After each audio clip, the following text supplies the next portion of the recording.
We're not sure when she planted these flowers, probably around the turn of the century. That's when she got married to Millard Buchanan and set up housekeeping in this log cabin.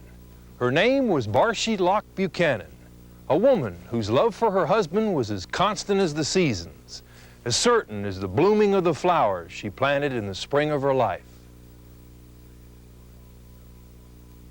They spent their days as man and wife in the mountain community of Nova Scotia, 12 miles west of Rogersville. It was about a 10-mile ride to the nearest store, and one morning, Millard set out there to sell his horse. He left Barshie with his rifle, his saddle, and on second thought, a kiss.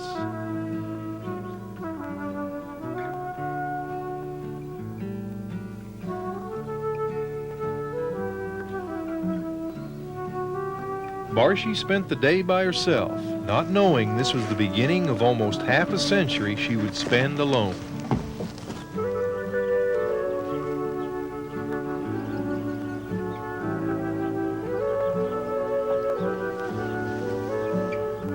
She went about her work the same as always, but there was an empty space in her home and her heart.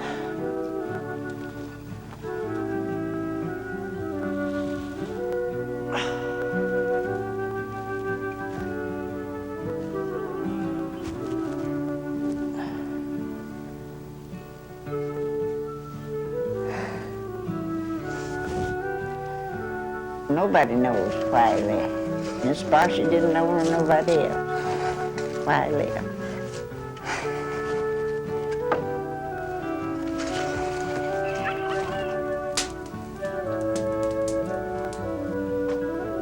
Every time she'd eat, she had his plate set to eat with her.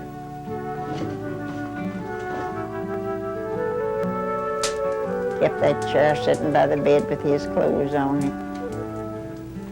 Just like he left them, only she'd washed them and put them back. Barshie wouldn't think of spending the night away from the little cabin. She wanted to be there when Millard finally came home.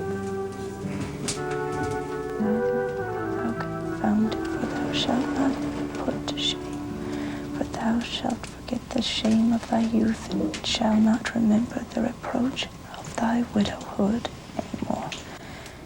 For thy Maker is thy husband, the Lord. Every night, a kerosene lamp provided the light she hoped would guide Millard back to her side.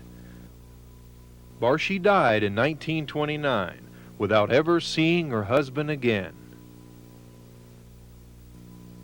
No one knows what happened to Millard Buchanan. Some say he met a woman the morning he left to sell his horse and rode off into Kentucky.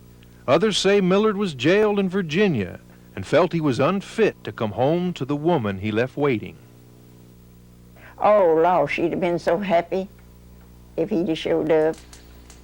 She looked forward to his coming as long as she lived. And that was the pitiful part. All that's left of Barshie's faithful spirit are these jonquils, still blooming almost 60 years after her death, as steadfast as the woman who planted them here as a young bride. This is the Heartland Series.